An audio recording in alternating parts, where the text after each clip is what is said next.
Hello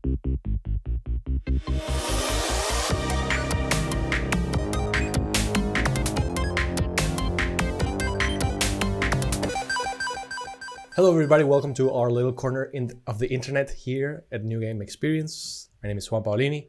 This is episode 77, I believe. Sitting here with me, my co-host, with a mask made of hands, Cristian Caroli. How are you doing, my friend? Doing well. Excited for today's topic. Yes, very exciting. We're going to be talking about things that we're excited about in the industry or in the medium or What's whatever. excited about being excited? Yeah, exactly. What's exciting about being excited? I don't know, because I really, since my soul was broken a couple of years ago, I've never been able to feel excited, but that's besides the point, Cristian. We're not talking about that today. I'm sorry. That's for the psychology podcast that we have on the secondary channel. Yeah. You know, it was you who broke my heart, by the way, but let's leave that for another episode. That's a plot twist. Exactly. It was you all along. But, so yeah, since we're talking about how you're at fault for all of the problems of the world, how about you begin telling us what's your first exciting thing? I'm pretty excited. This is kind of like I'm gonna start with a low ball one. I'm pretty excited for ray tracing.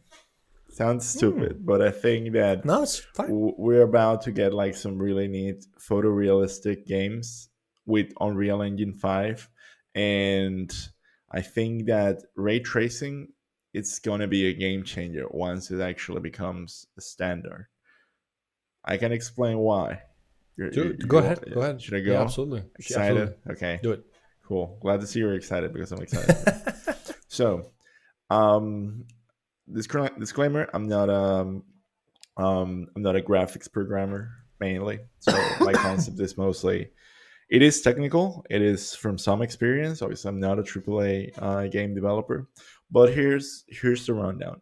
In order to have like photorealistic elements, you have to basically nowadays pre-bake a lot of like the texture. You have to have like a strategy around like how materials are going to work, and in a way, you have to prepare whatever is your environment in order to look a certain specific way that has very little leeway for changes. That's why day and night cycles prove to be a challenge for some games, and like studios like From Software did it first time with, for example, Elden Ring. I don't know if you heard of that game. Little indie game. And to be fair, like even their implementation was a bit like let's say kind of like basic compared to like what other games achieve. So with ray tracing, what's going to be able to do is like you're going to have lighting that it's calculated on demand. So a lot of the work they used to spend on trying to make things look a certain way and pre-bake it and try to have like a pipeline where it still looks good as you change it, that's all going to go ahead down the drain. And now you're going to just set up things in the way that you want them to look, and that's it. And that's going to dramatically reduce the art pipelines. It's going to give you the ability to change. Like, I want to change something, you change it. It's not like, oh, I want to change something, but I have to like pre-bake everything and like change everything. No, it's now. So now that's kind of like a big potential for one side, and it's going to look better. Well, in the end, what us dummy gamers notice is that what you just said at the end. It's going to look better. That's what we want. Yeah. We want bigger numbers, even though we don't understand what they do. And we want better performance. No, I'm just kidding. I mean, we want more no, go ahead. Let me put it this way, nerds. The time you don't spend baking textures, time you can spend making waifus. So that's what's going to happen. Well, you know, that actually brings me to an interesting point, which is, what is your favorite waifu? No, I'm kidding. But recently, it's an otaku podcast now. Yes, you've been duped. This is an otaku podcast. Mikasa's town right here. Her arc really resolves in the last seasons. Yeah, her plot is just so amazing. But no, yeah. So recently, I was having a conversation with some friends who are casual gamers or stuff like that. So they're not really like us, like listening to the news, etc. And I think that one of the questions that they had, which I found interesting, was with how technology has grown from, let's say, PS1 to PS5 and etc. How come like when is the like is there going to be like a limit? Like are we gonna hit like a cap, so to say? And what my answer was at the time, even though I'm not really as versed in technical aspects of game development as you are, was that as the technology grows and graphics get better and worlds get larger and we get things like ray tracing, the developers also, like the scope also gets bigger, and that's why we don't really get games any faster. We get the opposite. We get games that take longer and longer. So I just wanted your perspective on that, because you of course know more than I in terms of how. Yeah, go ahead. So there's a metaphor that I like to use for those type of ways of like trying to explain how technology advances. And the photograph is a good one. Like we have been able to take like very realistic photographs for a long time now. And at the beginning, photographs look like shit. They look like drawings. They didn't have like much detail. And now we're at a point where like photographs, like if you were to ask the question, like, can you do a photograph that is realistic? The answer would be yes. But photographs change in different ways. Like now you don't print the photograph. It's no longer a chemical process. It's a digital process. And when we went through the digital process, there was like a drop in quality. And now we're back to a point where like some people would argue that you have even more quality on some digital images, state of the art. So I think that's kind of like what's going to happen with games. Like as long the games as we know them, there will be a point where they just look great, but then the delivery would change. Probably things like cloud gaming will make the game look worse in some other aspects. Like the game will have artifacts because it's video that is being sent. So in that sense, there will be a drop when it comes to like the cloud gaming transition, but then it will pick up and probably will be even better because you will be able to stream your game from um, servers that are far more powerful on demand than any computer that you can build and keep being updated constantly. So I think that's the vector that we have to think when it comes to like technological progress on video games. Great analogy, great explanation. I'm not going to add anything to it because I don't want to ruin it. But I would say that photorealism is the same way that works with painting and like Picasso. Like Picasso has some paintings where it's like almost photorealistic. When he was a kid, he knew how to paint. Like, and then he decided he was just gonna like brush stroke some bitches on paper, and he made like thousands of those, and that's what looked like, and that's Picasso. And I think that in a way, that's what things like Unreal Engine or Unity allow you to do. Like, you could do a very photorealistic game, but you could also not do and like do something more original and do like Fall Guys or some shit like that. Yeah, Fall Guys is the tip of the vanguard of artistic expressiveness. Artistic freedom. Well, actually, there is something there, which is the idea like you have 100 players playing at the same time. That was almost unthinkable a while ago. Like it's something like rather 5 years ago, maybe it was like maybe not 5, but like 10. Yeah. Well, you can think like when PUBG, like when all these games, like the battle royale games started happening, the survival games that have a bunch of people like on an island. It was kind of like, okay, how do we do this? And even today, there are a lot of tricks happening, like frame rate, update times. There's like a lot of tricks. So that is something that was allowed by technology, and even games like Fall Guys, they kind of suck in the sense that the server like has to give a lot of responsibility to the client. That's why there are that many hackers. But overall, like it's progress, and it's technological progress, and it's something we can be excited for right now. I think like a game like Fortnite, where you have like 100 players playing at the same time, it's a whole new space that we are just using to shoot each other, which is probably gonna look back and reflect and be like, that was kind of fucking stupid, or was pretty obvious and will always be successful. But that will definitely open up, Absolutely. I just want to rescue something you said, the point about Picasso, which is you're not only totally correct.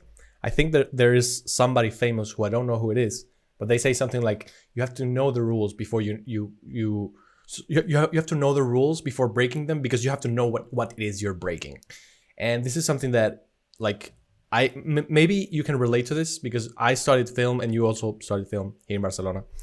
And there were these dudes who are like, I don't know, egotistical, artistic, quote unquote types who they want to break the rules from the get-go.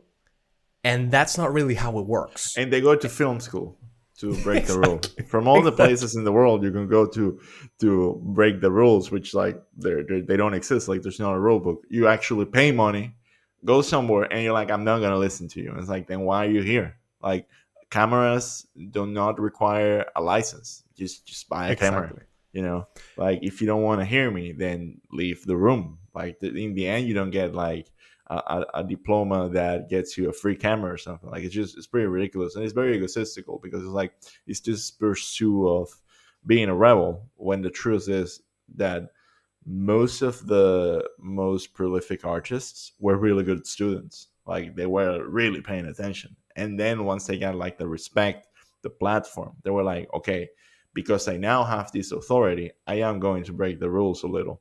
Some people say that a lot about Fortnite. Like they're like, "Oh, it looks like shit." And it's like these people literally built Unreal Engine, from the get go. Like you can find all the games they've done, and you have everything. You have photorealistic games. You have like state of the art games, and you also have games like this one that they look approachable. Because like you get a game like The Last of Us, and then most people are gonna be like, man, I don't think I have the energy for this right now. But if you see Fortnite, you're like, give it a go. I'm gonna kill some children. Yeah, no, and just to like and reinforce your point, the number. I mean, Unreal Engine is arguably the most famous game engine in the industry, I would say. However, in the last few months, we have seen like many deals being struck between many developers like CD Projekt Red with The Witcher 4 coming. I mean, they're gonna forego their Red engine, which was something that they built from the ground up, and I'm assuming there's a ton of resources invested in there.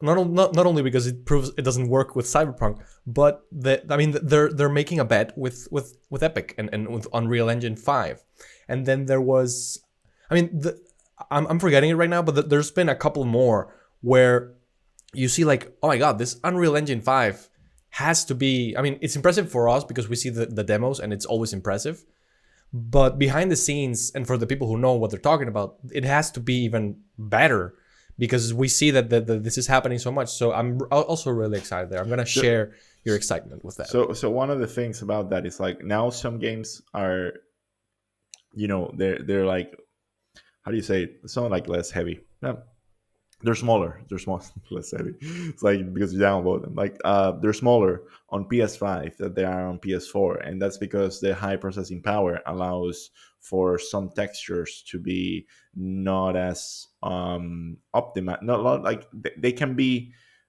textures that are more optimized. Because here's the thing: like when you have like a BMP, like a paint, a bitmap, Bitmap. you can basically, and you're trying to paint it, you just like, and you're scanning it, you go like line by line. But when you have a JPEG, you have kind of like a lot of compression, like a lot of information that if you want to like show it in real time continuously, you're going to need more CPU because you're going to read smarter. So what video game studios do is like they have like different type of images for different resolutions, and then they use different assets depending on the needs. Like, and this applies for audio, this applies for skins, this applies for everything. And so what you end up having is kind of like a factor of resources that you need to download in order to stream them. With newer generations, you can stream less optimized content and adapt it on the fly, and that makes more time for waifus. The waifu overhead development time is just ridiculous in this new generation. Can't wait. That is the conclusion that you have to get out of Kristen's point. More waifu time, so be happy, otakus, over there. So my first point of excitement is not going to be as smart and as well spoken as yours, and it may be a little selfish, and I apologize, but also I don't really care. So it's going to be the fact that Starfield and Redfall have been delayed. I find that a positive. That's getting you excited. Yes, it's getting me excited for this reason. I mean, there's a couple of ones, but the main one is one of my other points of excitement is my giant backlog, and specifically my JRPG backlog is getting crazy because there's been like sales both in the Switch, which they get sales, but they're never that crazy, like that percentage wise of what. But they're not you're Nintendo. saving. They're not like Nintendo games sales. Well, Like actually, a couple of weeks ago, there was a crazy sale that included many games of many different a publishers, 50% discount in Breath of the Wild. I mean, not in Breath of the Wild, but I mean, like Nintendo games were discounted. Where they I think that more maybe like 35% or something, which is big for Nintendo. And other games were like 70%. So both John and I, who couldn't make it, we're sorry to see him not here. We just went insane because it was both on the PlayStation, like there were a ton of sales, like with Trails of Cold Steel, which is something that I want to play. Then on the Switch, and then even on Steam. It was like, what's happening? I mean, these people really want my money, and they're kind of like orchestrating this behind the scenes. But so yeah, getting back to my point, when you have a big backlog, one of the things that you're like kind of trying to, I know you don't believe in backlogs, but I'm just gonna explain my the way I see it. You kind of try to balance your backlog with the releases that are coming that interest you. And luckily, we had already gone past the first batch of crazy releases where we saw Dying Light 2, Elden Ring, for Horizon 2, etc. And we we survived it, and we're here. We're still breathing, barely. We haven't played most of them. Correct. I've only played like 2, but I mean big ones, but whatever. And so I was thinking like... No, you played plenty of them actually, because you played Deathloop. You platinum Deathloop, right? I did. I platinum Deathloop. Deathloop, Horizon, Elden Ring. Like, yeah, you're okay. I'm still missing like Horizon. I'm missing Deathloop. I'm missing some stuff. Well, I mean, if you don't believe in backlogs, then I don't give it's a whole it's a whole different. I don't give a shit, but mindset. like it's 140. Like we're talking like $160 on things I don't believe in. So you know, exactly, like $160 of investment in a I don't care. Yeah, I totally understand. So you're gonna have time. So what excites me about this is that I don't think there's really. I mean, there's a couple of releases that I would be looking out for. Coming if they come, but the fact that I now see the rest of the year as like a total blank slate to fill my backlog and just like finish it off, to me is so exciting because I'm gonna like cheat and maybe do a double here because it's kind of like related. To me it's pretty exciting when we have this hobby that we've done since we were kids. We have like 20 plus years in this, and like it's hard when you're so invested and to find something new and find like a new genre or something that excites you in a novel way. And to me, there have been a couple of experiences like that in the past couple of years. Like for example, I discovered that I like isometric RPGs because I played like Desperados 3. Well, that's not an RPG, but it's an isometric game, so I kind of like fused it in my mind. Wasteland 3, I played that because of Game Pass, and I loved it. I thought that was like a really cool thing and a really cool new thing. Of course, there's my Yakuza Revolution, which I did last year, mostly. And now that has evolved into JRPG things. Because, I mean, I've played JRPGs in the past, but I've never been as involved and as interested to get, like... I don't know what the word would be, but, like... to like siphon the culture of something that's always been there, that interests me. And I've been going through like Chrono Trigger, Final Fantasy VI, like really old ones. Now I'm playing Xenoblade Chronicles, which is not as old, of course, but you know, it's like this whole like new revolution of my gaming taste and my gaming consumption that I find really, really exciting. And yeah, this is like these two things like line up perfectly. I couldn't do it. I tried Dragon Quest, and after I feel like after 12 hours, I was like, I'm out, bro. Like I get it. Like I get why some people like it. It's fun. It's just not for me. But it's funny because like I follow your journeys with these things, and you seemed pretty excited in the beginning. So what was it like? You got bored of it, or what is it that kind of blew you off? So it doesn't happen to me that much. Usually when I start excited for something, like it stays until I finish the game. But I think that these games are just too much, like in the sense that they expect something very specific from you, and if you have that, like this commitment, I think that the only thing they expect from you is like commitment and for you to pay attention, which are two things that I am willing to invest as long as I get, as I get back something that I also want, which is I don't know, like a well thought out story, or a real challenge. And I think that this, like, it's a balance that is a bit way off. I find these games, most of them are like quite easy. I find them like they're very repetitive, but like repetitive in a way that you're literally repeating the same things. Like it's not like you have to get better. You can obviously get better. It's just like a lot of grinding. I think that that's my main issue with this game. Like, I think that when I play games that require grinding, like Destiny, grinding becomes a bit optional if you are able to like forego certain things. Like, I don't give a shit about having like the best weapon ever in Destiny. Like, if I found a really good machine gun, then that's it. I'm set. Like I need like 3 weapons. Like, and but if I have to grind, I feel like I'm not achieving anything, and then I just get bored. I just feel like I would rather just do something else. Like I would like the challenge to grow or something. So I think that's why I usually stay away from these games in general. But and it's weird because like I do like Japanese content, but it's just like the idea of like having that layer with grind on top of it. It's like I don't need it. Like I might as well just like read a manga or watch an anime. Yeah, no, I totally understand what you mean. It is true that JRPGs, one of their most common sins is that, like, grindy part. However, when they're well designed, that doesn't happen. Like, yeah, if you have fun doing the same thing over and over again, then by all means. No, but what I mean is sometimes you don't really even have to go through the repetition. I mean, there's always repetition, but let's kind of leave out the normal threshold of repetition that there is in every game. Sometimes when they're well designed, you don't even have to do that ever. Like it's always like giving you new things, etc. Like for example, I recently played Chrono Trigger, and I mean it's a 30-year-old game almost, and the way that the pacing goes so smoothly. You don't ever feel like you're grinding unless you want to like do side quests and stuff. So it's truly depends on on how it's developed.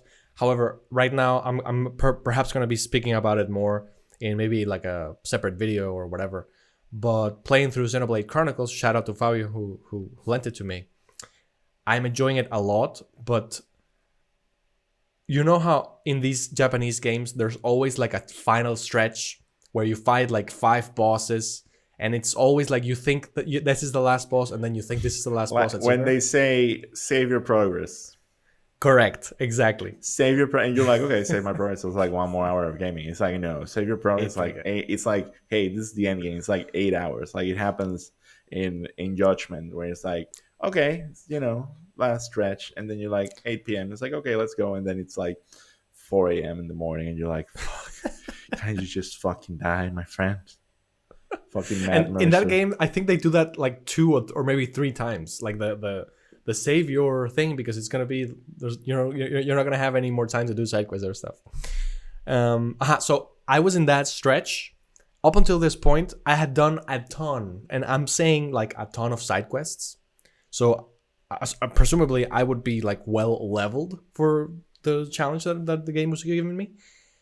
And I hit this boss in the main story that was like 3 levels above me, and it was unbeatable, like unbeatable. And I was like, how is it possible that I'm like 60 hours in? I've done not all the side quests, but let's say maybe 70%, and I'm still under level. Like, how is that possible? And to me, that is undoubtedly a fail in design. Like, that's not something that a good JRPG should do. I mean, that doesn't mean that the game is ruined or anything like that, but that was something that put me off. And Fabio was like, oh, I didn't have that problem because I did like 100% the game. And I was like, oh, okay, that's why. Yeah. So you I know. mean, it's what I'm saying. Like it demands that from you, and it's like it's not explicit about it. Not that, and I don't want it to be explicit about it. Like I want it to feel like in a way optional. I don't know. I'm playing Tunic right now. If you know if you played it, I want so to, yes, so but I haven't. I was like about to pass it. I was like about to uninstall it, and a friend of mine was like, she was like, you should give it a try. Like it's really good. And it was like in the end, like I was like, oh my god, this is great. And it feels like a isometric Souls like adventure kind of thing, but at the same time, it's very unique. And like all the information that you have is in a booklet that you pick up the pages and then you see what is going on. And it's really great because like the booklet is not in English, like it's like on random language. So you actually feel like if you're a kid. Like it was the first time in like since I obviously like since I was a kid, since I didn't speak English, that I had that feeling of like looking at a booklet and trying to figure out like what the hell everything means, and not having like a lot of pointers, not like having a very open objective that is clear, but just looking at the world. So I mean, it's a bit out of the topic of being excited because like that's being excited about something that hadn't happened to me in like 20 in 20 years. Well, But that's fine. in general, I think that like games is not like they have to ask something obvious from you, but like they need if a game is not going to ask anything from you, then it has to be very open and very free. It cannot be like at some point be like, oh, you didn't do like 100% of the side quest, and then this is really gonna suck, which is what Yeah, I no, think that I happens with some of these games. And it's okay. Like I think they're cool. Like I think I wish I could enjoy them more, and if anything, like because I know that people are very passionate about them. yeah, no, but I mean, I am on the side of liking them and being really excited about the whole thing. But I totally understand what you're saying because you're right. I think on the majority of times, because I would say that well designed games are the minority. Like we usually encounter games that are badly designed, so it's Which is totally. also why I wouldn't be that excited for Starfield being delayed so fast. Like I Yes. understand delays that here's my point of view. Like I understand when a delay is like, hey, it's 3 months down the road and we need like 6 more months. But when it's something like The Witcher 3 upgrade, they're like, Mm. which they said is now going to be Q4 2022. And then they used to be like, oh, it's an indefinite amount of time. It's like, what the fuck are you like? Do we even know what you're doing? Like, like I'm sorry, like this is why crunch exists. It's because these people can't plan, and Mm. they don't have, and then money runs out, and then these are problems that studios with this type of games face. And I think that in the case of a game like Starfield, where we haven't seen anything. Like we haven't seen like a fucking playable demo. It's just like No. I'm like, and they're like, oh, we're delaying this. It's like, what is going on? Like at what stage are you? Why are you delaying? Like you could, if you want to be transparent, that's great. That's actually what people want. But right now at this point, it feels like a disaster. So. I'm excited that you're gonna get to play all these games, but my God, I hope that game doesn't suck. Like, Yeah, me too. Because I mean, it's just man. To me, it always comes down to the hype machine. The hype machine to me is what ruins. I mean, not everything, but it ruins a lot of what video game coverage is it because clouds the mind.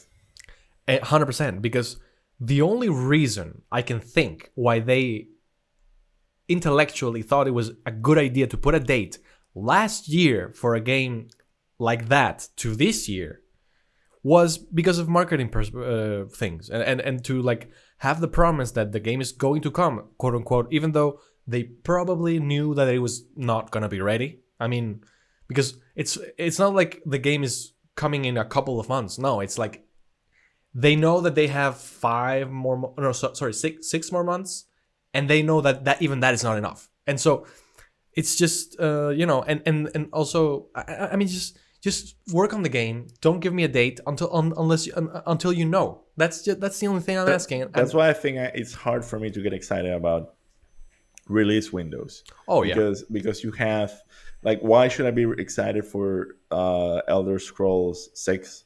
Like it's like because 11 years ago I played a game and it was really fucking cool. Like I'm not 100% sure that those people a still work at that company. pretty much no fucking way. Like, there's no way that you didn't have like 100% attrition in 11 years. Like, a lot of them are probably like retired or building some other stuff. Oh yeah. And then I haven't seen anything. And then they're like, oh, 2026 or some shit like that. When the David Cage movie game was announced for, like, was it 2026 or something like that? It was something They, crazy, or 2025. I think it was even further, maybe 28. Insane, just insane. I'm gonna search for that. But when I saw it, it Yes, was like, why should I be excited about this? it's I It's mean, it's weird. yeah. I mean, I understand that sometimes, and I think that Star Wars Eclipse is this example that I'm about to explain. Sometimes devs announce games that are very, very, very far out to get talent. Like it's like an open secret, like secret announcement for people to come and apply for work.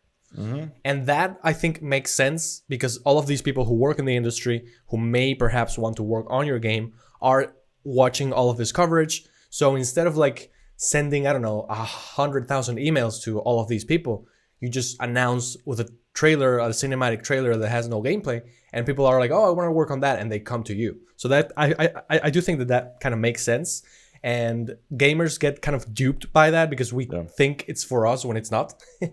but but in this case, it was. I mean, even having said that and understanding that premise, this is insane.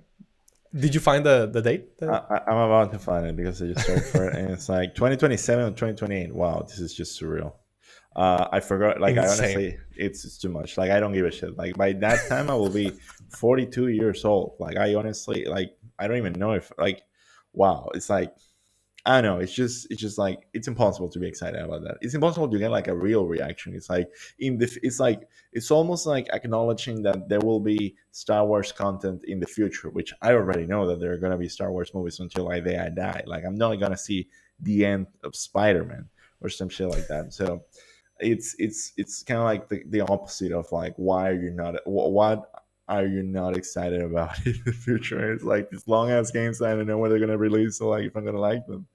Like, who knows what gaming is gonna look like in 6 years from now. And also, like, 6 years, like, it's really gonna take you 6 years to make a game. Like, what are you, like, one person? I don't know. I just I mean, David yeah, Cage playing all the roles.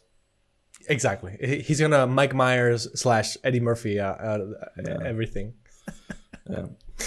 Okay, but speaking of the opposite of things that you are excited about, what's your next thing? So another thing I'm excited about to some extent, it's gonna be cloud gaming. I think that hopefully that will get figured out somehow. That's probably like a long term vision, but I think that it will definitely, it has to happen because it has happened. Like, even this podcast is being recorded in the cloud. Like, there are like some obviously like some hardware involved, a lot of it, but like on itself, it's like we're not in the same room. Like, it's not being recorded on my hard drive technically, and that makes the possibility of like having and producing a podcast incredible. And I think like that applied to gaming has a lot of future. I don't know which how it's gonna look like, but I think that cloud gaming is gonna be out there, as something that at least I want to see how it plays out. 100%. Do you think that consoles? I mean, when this obviously evolves in, I don't know, from here to David Cage's new game kind of timelines, do you think that consoles are gonna go away, or there's gonna be like a niche thing? I don't think so, because if when you think about it, like, who's gonna stream the games? Like, when I think cloud gaming, it doesn't necessarily have to be only like, the way we conceive it right now, which is kind of like in a browser, which again on itself is a piece of code. It's an application, but it could also be like you no longer have like a supercomputer underneath your desk, but you have like a smaller computer which main function is to stream content on different on different formats. So I think that that's how they could morph into something different, probably. But well, it's yet to be seen, because like there are obviously some technical gaps that need to happen there, so it's not that expensive. And we have seen that being first to market was not the best strategy, because like companies like Stadia, they tried to do it and they couldn't. They failed miserably. and and I know it would be interesting. I think that we will see it get like some good adoption when big players like Epic do it. Like when you actually could stream Fortnite on cloud, then we'll know we're kind of like in the right direction. Like we know it can happen, but right now it's still the console. Like you still have to sell them. Fortnite is definitely the benchmark for something like that because not only numbers, but like it's like the perfect little thing that unites gameplay with social with so many things. So I 100% Yeah. agree. So my next thing is the Steam Deck. I'm really excited about the Steam Deck, not only because of the hardware, the existing device that it is, but also because of the potential. And so the Steam Deck is Steam's like portable PC, like slash Switch competition, so to speak, and that in itself is good for a Switch to have to have some type of competition. Even though the price points are very very different, the targets of course are very very different. One having a more like casual slash more maybe childish target, even though That's the Steam Deck. correct. That would be the Steam Deck, and the other one being like double the price and aiming more towards hardcore gaming, etc. This is exciting not only because I'm a big fan of portable gaming. I think that, for example, games that were released, I mean, I don't know if it's fair to call them retro games, but I recently purchased on Steam Trails in the Sky, which is like the first game of the whole Trails of series, which is like a very long-standing series, etc. And it's a game from 2006, I believe. So playing it on a TV, of course, I'm not saying that it wouldn't be a good experience, but since those games are older and since those graphics are, of course, retro. I'm gonna use that word even though I think it's kind of weird, but it's the only one that comes. Yeah, no, it's a word. I think that playing them portably would be better because I would be able to, play it in bed, play it on the couch, play it here maybe when I'm waiting for a render, and the fact that it's like a smaller screen would kind of help alleviate the fact that I'm playing something older. Even though, I mean, I'm not saying that I would have a problem, but I'm saying it would be better. And for also like to me, I don't know if this happens to you, but playing like a 2D game, even if it's like an indie, let's say Nobody Saves the World, playing that game on a TV to me is just strange. To me, those games are best played on like a Switch type of device, or in this case, the Steam Deck. So to me, like all of the indies that I love to play, I would love to play them there. And kind of linking this to the other thing that I'm excited about within the Steam Deck point is I don't think Xbox will ever do a portable because portables have always, outside of Nintendo, been a little bit weird when we think of the Vita and stuff like that. And the Xbox PSP. does like Microsoft basically. They do a lot less hardware than they used to. So Yep. yeah, 100%. I don't see them like doing a portable device, although they could. But like Yeah. I think it's more likely that they would try to get into like phone gaming or like again like cloud gaming. Like that's their path. I do think that the Steam Deck is the potential is there because like there are a lot of games as you're saying like they feel good to play it, but at the same time there's like this thing of like on the go playing on a train like that's something that the Switch has absolute control in the market. But I also think that the Steam, like Valve has like this, this how can I put this DNA of being like hardcore gaming. So they're like, can you play the Elden Ring on the Steam Deck? And it's like, I think they're fucking up because it's like, no one wants to play Elden Ring, on the train, like it's just like it. Or no one wants to play like Control. These are games that are like far better experienced on a TV, with a good, with a good sound system and like where you can experience like the whole atmosphere because they're very atmospheric games. Then again, like there's like a gazillion games on Steam. Like this, what this actually means and that how they should frame it is like any game that you have, you can now play it in your, in your Steam Deck, and that's the real game changer. Games that they used to be only anchored to your desk now there will be able you will be able to play them like on the go, and that involves classics, that involves old games, that involves new games that are not that demanding, that involves RPGs, and like being able to like share that experience.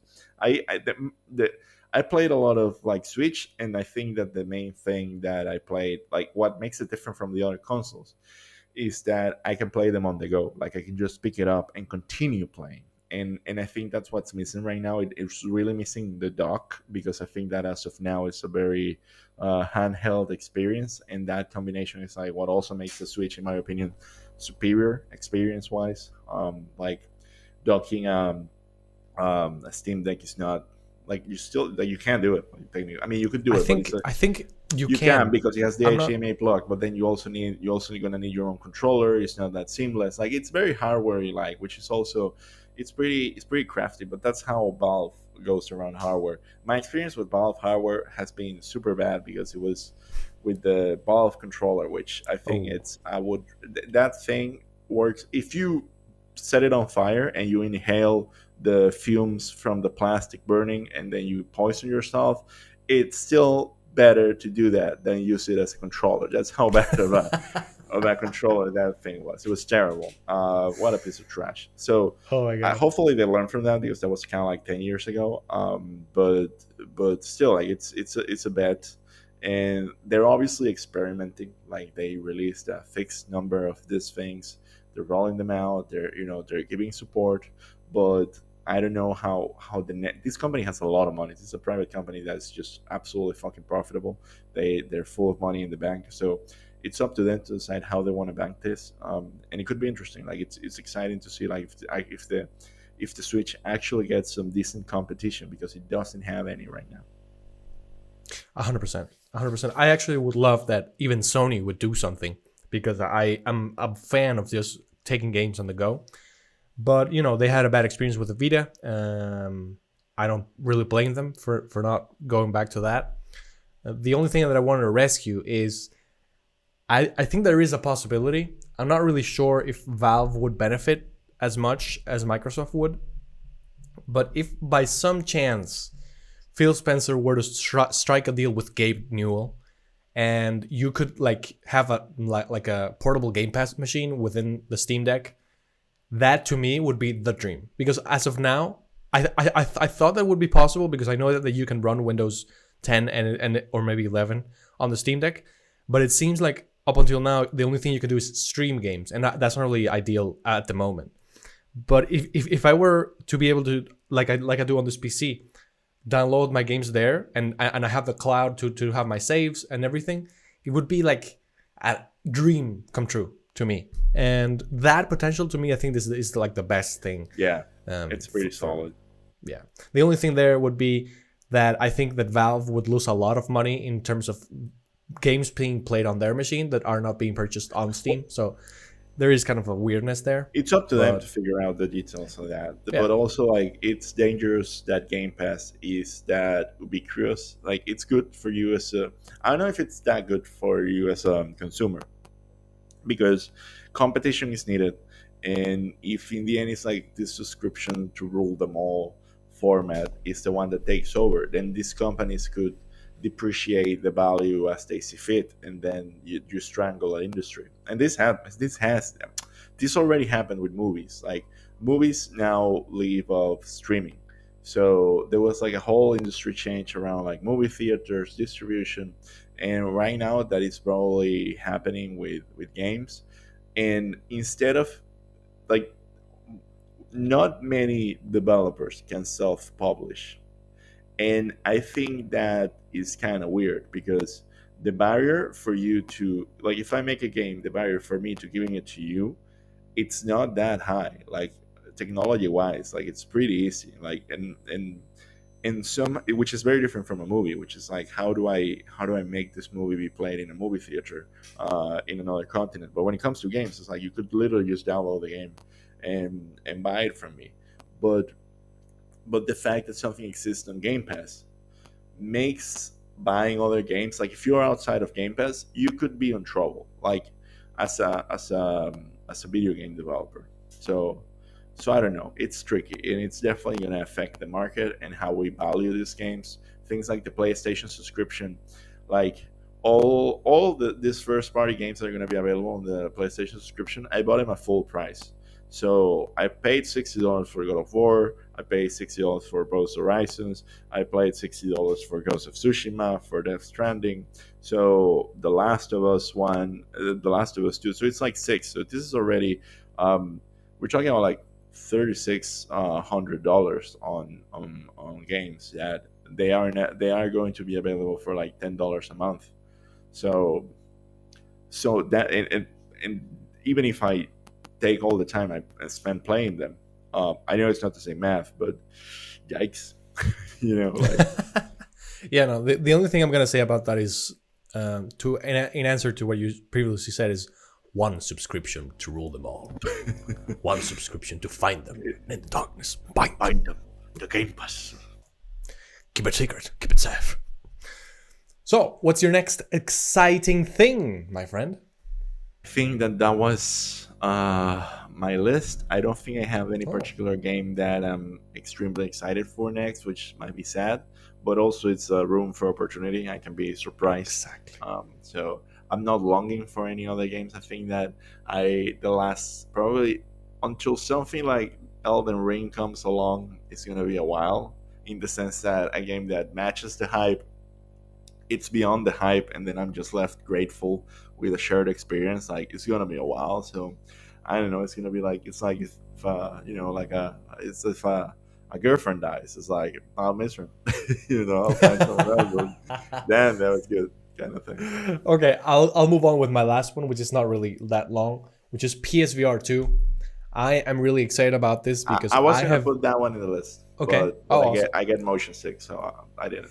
Yeah, I actually wanted to ask you about that because I'm really excited. I've never gone in, like I've never bought any of these headsets, but I'm really like tempted because it's like a technology that really excites me.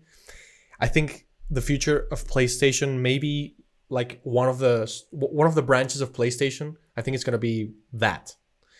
And I think that you've said this, but do you think that you're not going to partake because of that experience you had with the? I will definitely try it, but like it could definitely get in the way, Like I think that for me would be the problem. Like if I get sick. So here was my experience with the Quest, which is hardware that still has room for improvement. I bought it. I didn't have like enough room here in my studio to actually play it, or in my living room. I mean, I did have room in the living room, but I had to like move shit around and whatnot. So it made a lot of friction, and I don't know. Like in the end, I just returned it. Like also, I got motion sick, which it's a natural phenomenon depending on the game. So games have to be designed for you not to have artificial acceleration because your ears cannot process that. You will get sick. Like that's kind of like a physiological reaction.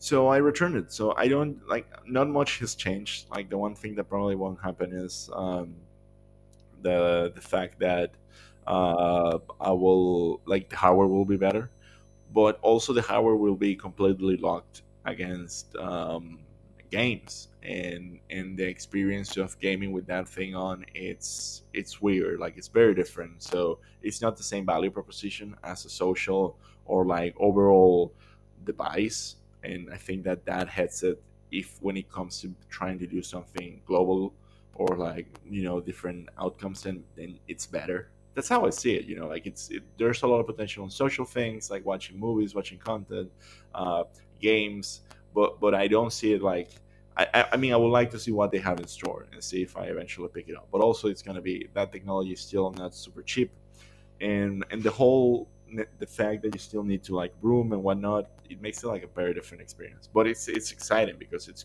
something completely different that 30 years ago it was like science fiction. 100%. I think that the point you're bringing is something that I hadn't thought, and it's really really valid, which is the fact that it's less of a social experience, at least from the way we are thinking about it right now. Maybe they have ideas that we don't really know about. Well, more than social, it's also like a hardware lock experience. True. Like it's around PlayStation content. Not yeah, because you're not only you... Exactly. Well, maybe you can. But not only do you have to have the PS5, which is already enough hard to find, you also have to have the additional investment in the headset, correct? It's probably gonna be a bit expensive. Like I Yeah. don't think the price one. Did they announce? No, They not yet. haven't, but I'm pretty sure it's gonna be above 300 euros. Like it can be less than that. So I'm guessing like I would say like it's at most 500, bottom 300. Like that's kind of like how I see it. Hopefully, hopefully it will be like around 300. But I would have to try it. I would have to like actually see that I'm gonna use it and and and I don't know, even have the space to enjoy it. 100%. Well, my friend, I think that what we can do is I'll buy it and I'll invite you over to my place Exactly. and you can try it out and, That's and, to and say we get see like what a you think. blog, like we can try the real thing, Exactly. and then you put like fake shit, like as if I'm like watching, like I'm playing something else. Yeah, I'll put you playing like one of these visual novels that have these pedophile Porn weird. tentacles, porn tentacles. Like Exactly. Speaking of porn tentacles, we already kind of spoke a little bit about what we're playing, but do you want to expand a little bit on that? Do you so, want to say I'm something playing else? Tunic. I wasn't gonna Hmm. play it. I think I was, as I said, I was about to install it, and I found it incredible the fact that that game is capturing that experience of, you know, analog gaming. Like you just get into the game, you know exactly what to do, you read the manual. The manual is great. The combat is good. The game is amazing. I haven't finished it, but so far so good. So far I like how open it is, and it is a bit challenging. It's not that much challenging probably. I'm like, you know, spoiled from all the other Souls games, and but this one's good. So I'm playing that. I was like looking for games. And and also I wasn't here like last week, so I was also last week. I also played Sifu, which was also like a short game, and I really loved it. Like once it clicked, I just enjoyed it. Did you finish that one? I haven't even touched it, but You I should. want to. It's really Yes, good. I want to. I want to. It's not that long. I think that if you go with the mindset of I'm just gonna enjoy this game, you can enjoy it a lot more than if you just rush it. Because Oh no, yeah, if you 100%. rush it, then what like you have to understand like that game, what this game is asking from you, which is just chill vibe, and then you will get better and better and better. And like if you get better, if you decide to like take your time with the levels, eventually by the time you reach the last level, it will still be a challenge, but it will be you know, like it won't be gratuitous or like something you will suffer. You will just like figure out your own ways, and you will have a lot of fun. So going from that, I was like, damn it, I'm still heartbroken because it was like too short, and I was like picking up a bunch of games trying to see new shit. Even I was like, I was trying the Life is Strange, True Okay, and Colors how was game. that? I couldn't. I was like, I don't. If I want to watch a movie, I watch a movie. Like that's my thing. Yeah. Like I 100%. That's something that changed a lot in the past. Like I would say 10 years for me. Like I used to be like a single player kind of guy that is like, yeah, give me the Call of Duty story driven main campaign, and then it's like I don't need it. Like if I can have freedom, if I can have, you know, like an open structure, then it's definitely gonna be hard for that game to like catch me. And that one was just like not my lane. It's just like a woman's just like reading people's minds, and then everyone's like it's kind of like a novel, and like nothing was really happening. I was like fuck it. And I know that you make choices and like and that alters the game, but I was like I just don't know. I was bored. Is it like a telltale kind of game? Yeah, 100%. That's Ugh. exactly what it is. Ugh. Okay, last question about Tunic that I wanted to say.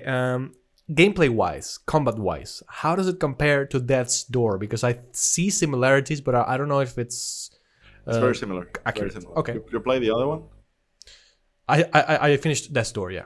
So Death's Door, I played both. I mean, I haven't finished Death's Door, but the difference with Death's Door and this one is that this one is completely open. Like you don't know what to do. You read it in the manual. You find, you know, like the information. It's not as linear, and but the combat is very similar. And and it's just like this kind of like the open world version of Death's Door. Awesome. So they're Awesome. very Well, similar. That's 100% sure. But I would say that well, this one has a lot more mechanics that are just fun. You discover them.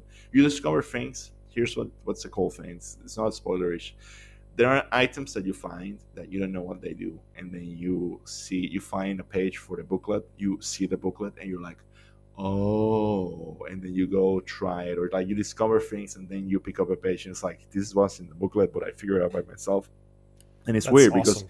it feels as if you read a spoiler, but it's not outside the game; it's inside the game. You know, Okay.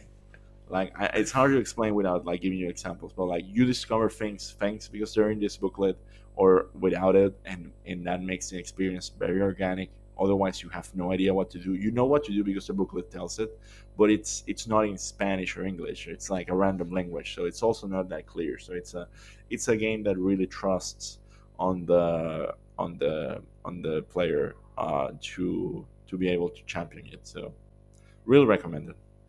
That's awesome. Yeah, I'll definitely play it soon. I do want to play the Kato Files, but because I want to give you Lost Judgment so that we can hash I'll that. finish this one, then I'll jump into the Last Judgment.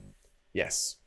As I said, I'm playing Xenoblade Chronicles. I'm probably gonna finish it as I'm getting off this Right now. podcast. I really really like it. The story is kind That's of the one where the world is kind of like two titans fighting each other. exactly, and that, by the way, is one of my favorite aspects of the game because I know it doesn't sound that interesting, but when you're going through these very big maps and you kind of see the scope and see how they're built, and you're walking like these planes that are so big, and you see the titans hulking above you, or maybe you just see the arm because there are parts of the game where you're just like walking through the one of the titans arms. Oh, maybe that was kind of, oh yeah, whatever.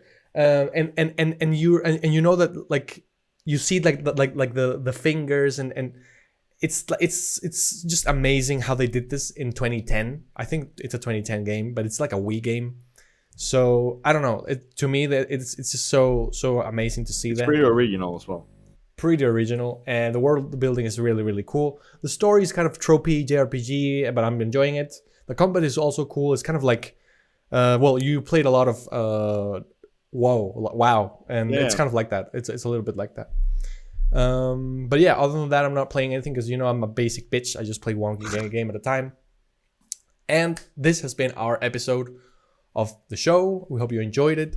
If you did, please like it, subscribe, share it, do all of those things. We will be back perhaps next week with have fun. another episode. Check out hammerspacepodcast.com, which is this man's podcast, and That's it. game.